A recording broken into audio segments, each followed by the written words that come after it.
murabona uno munsi kubera ubuhinga bwa none bwakwiragiye usanga hirya no hino kuri WhatsApp kuri Facebook n'izindi barakwiragiza yuko ejo bucaronka amahera twagomba tubasabe barorere ibiganiro turiko turarondera hagati ya leta n'amashirahamwe y'abakozi bibanze bigira urushitsi ejo ntihagire asanga yari ideni izaba rimugora kuriha afatiye kubihuha bana ko no munsi bihuha ari byinshi mwibaraba no munsi twagize iganiro kugira ngo mudufashe gushika nijwe kure mumenyeshe abakozi babanze barorere ntibihute. Une Emmanuel Mashandari cegera c'umukuru wa sendika Kosesona runani muza masendika ruhurikiyemwo abigisha ari mu kiganiro n'abamenyesha makuru. Rero akaba yaje gukurira inkoni ku gishitsi abari barorereye ko hari akarusho bagiye kuronka ku mishahara muri kuno kwezi. Aha ngo nibatenyenye. Rero bashikirije amakenga bafise kubijanye n'itegeko abashikiranganje baheruka kwiga yerekeye kugabanya ubusumbasumbane bw'imishahara. Reka rero kuri ivyo twumvirize Victor Ndabaniwe umukuru wa sendika Kosesona kuko hari nibindi byinshi yashikirije kubijanye n'ubusumbasumbane bw'imishahara. Ihuriro ry'amasendika y'abigisha Kosesona riramutse rifise ikiganiro n'abamenyesha makuru kugira rishobore gushikiriza agahaze kagaragaye nyuma yaho inama shikiranganje yigiye integuro y'itegeko riraba ibijanye n'umugambi wo gukosora ubusumbasumbane bw'imishahara mu bakozi ba leta.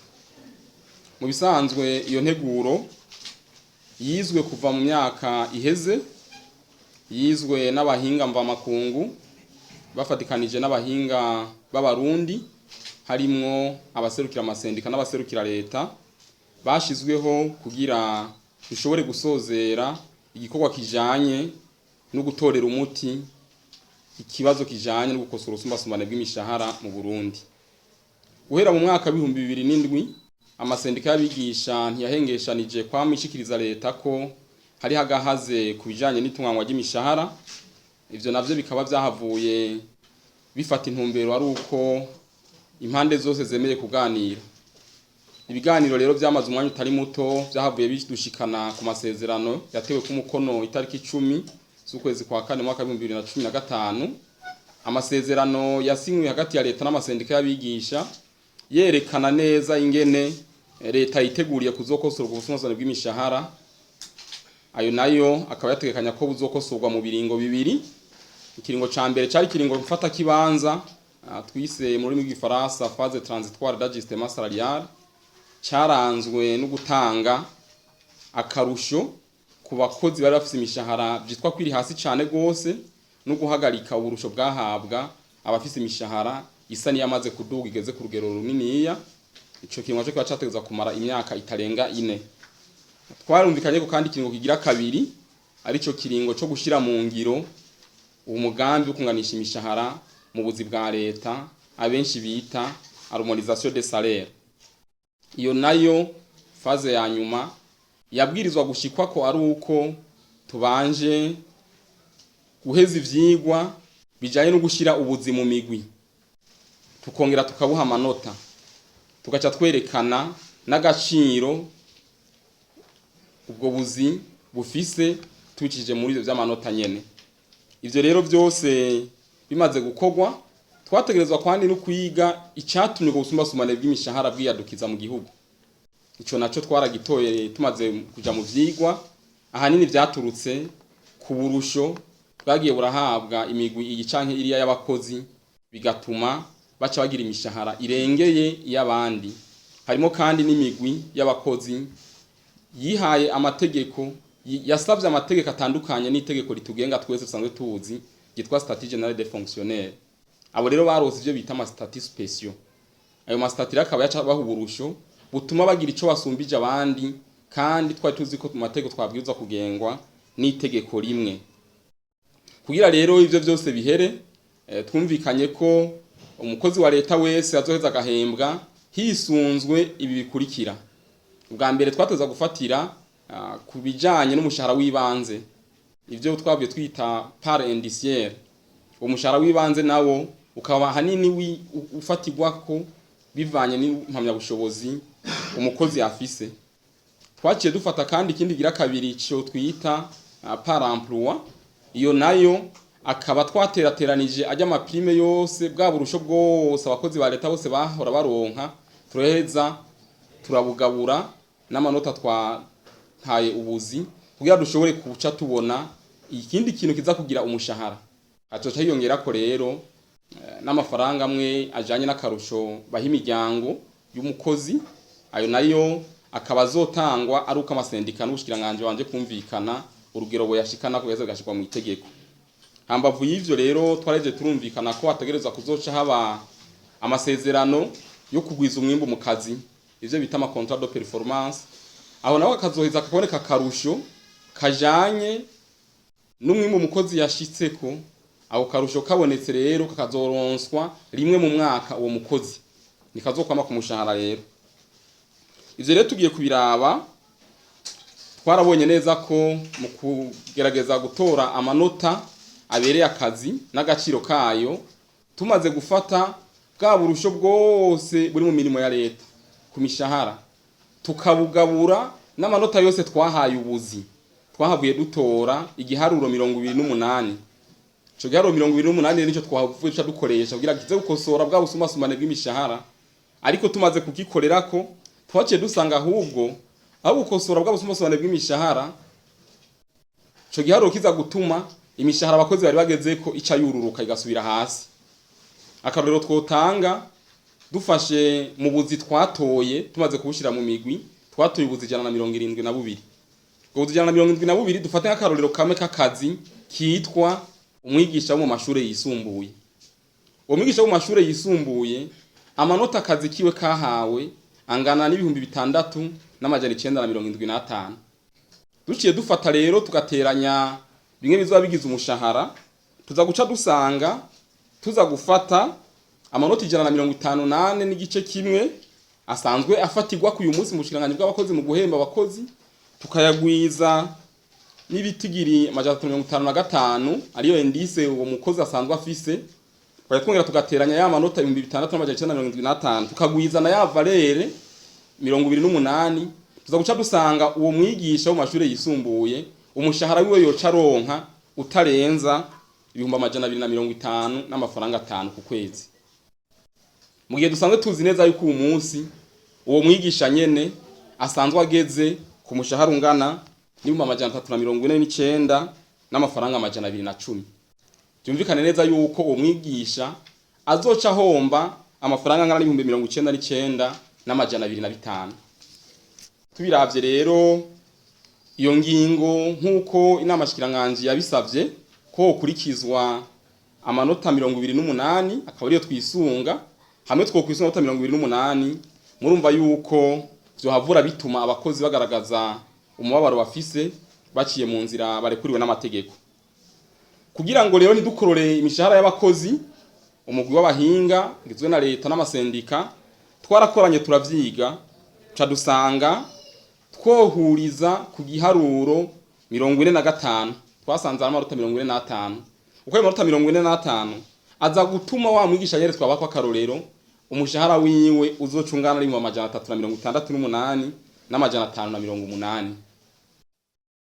Twaratangaye rero twumvise inama shikiranganje yafashe ko indice ikorwa mu guharura imishahara y'abakozi ari 28, mu gihe tuzi neza yuko ari 154 n'igice kimwe.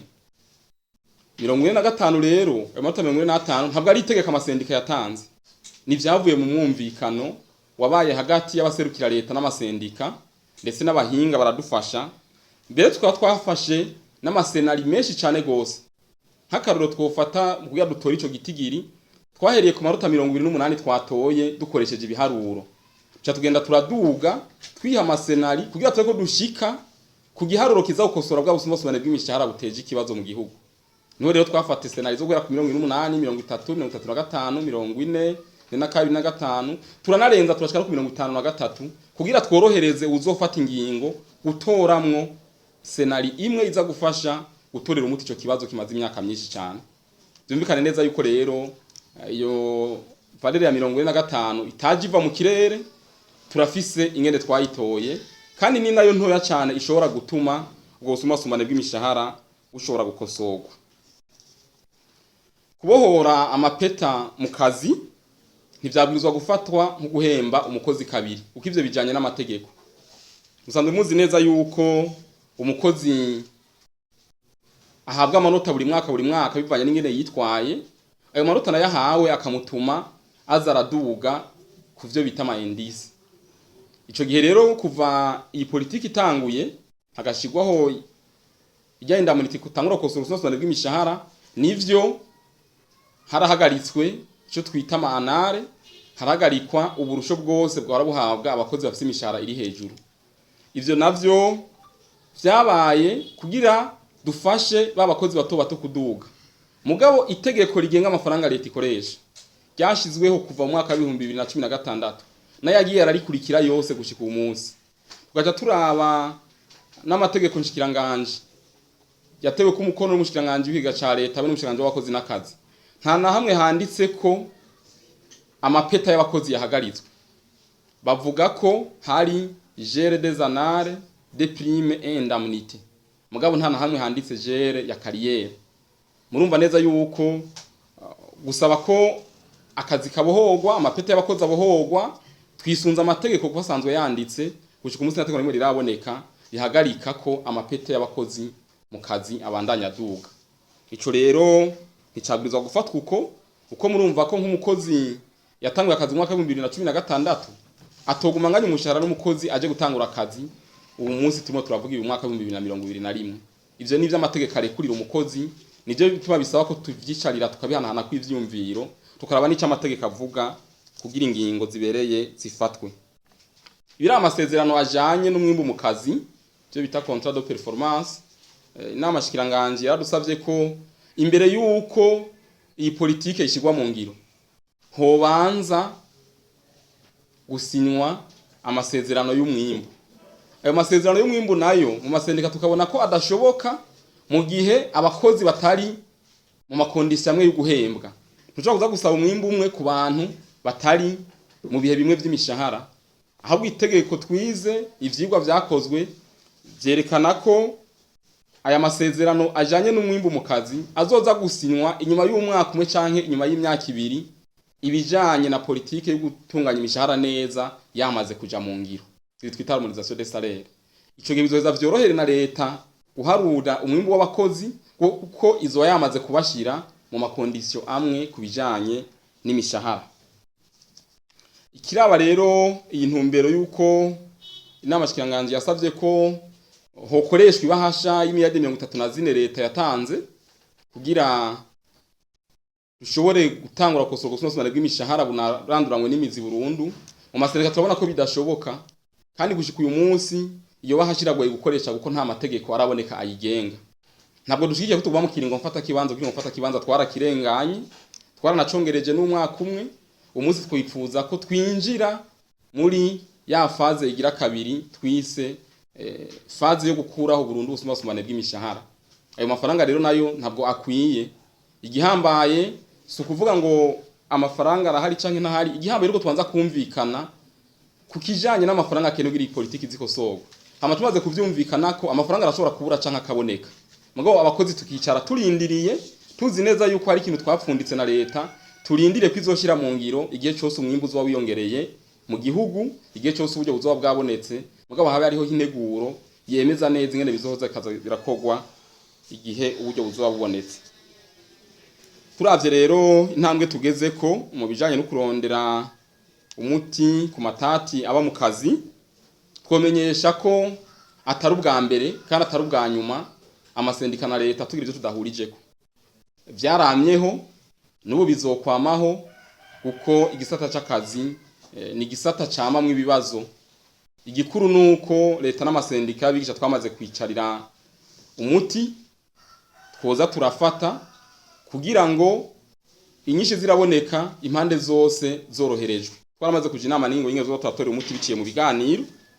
Ari naco gituma rero twipfuje ko intambwe twamaze gutera kujanye n'ibiganiro itohagarara, ahubwo nyabuna nk'amasendika twovuga ko yatanguje umugambi yanasinye aya masezerano na leta yerekana ingene bizohoza bigakosorwa nk'amasendika afise umuco ukwiye ku makenga yose no ku bibazo byose inama shikiranganje yibajije bikanatuma isubiza inyuma iyo nteguro y'itegeko tugomba gusaba leta ibikurikira. Bwa mbere turifuza yuko mu minsi ya vuba leta yotunganya ibiganiro n'amasendika kugira duhanahane umuco dusiguriranire twumvishanye ibijanye n'ibiri muri iyi nteguro na cyane cyane biri mu vyigwa vyakozwe kugira tubitahure kumwe tumaze kubitahura ko dushobore gufata ingingo ziza gufasha impande zose. Ivyo rero tukifuza ko leta yoheza ikaturungikira abantu vy'ukuri bashobora gufata ingingo mu kibanza cayo uko vyamaze kugaragara ko abo twakoranye mu misi yari iheze womengo nta bubasha bwo gufata ingingo mu kibanza ca leta bari bafise. Nico gituma twifuza ko abo yoturungikira bo bara abantu bafise ububasha bwo gufata ingingo mu kibanza ca leta kugira ivyo tuganiriye ivyo tuzoya ivyo tuzofundika ntibize bibe amasigara cicaro. Ikindi kintu twosaba kandi nuko leta twoyimenyesha ko tufatiye kubyo twari twarasezeranye abakozi dufata ko iyi nteguro y'itegeko rikosora usumasumane bw'imishahara mu kingo cyayo kigira kabiri dufata kwiri mu ngiro guhera itariki imwe y'ukwezi kwindwi. Byumvikane neza yuko rero habwirizwa ko gwicokorwa mu maguru masha kugira leta ntibandanye ikwega ibirarirane bizoshobora kuyigora kuriha ko gushikwa abakozi dufata ko twamaze kwinjira muri ico kiringo guhera muri uko kwezi kwindwi turimo.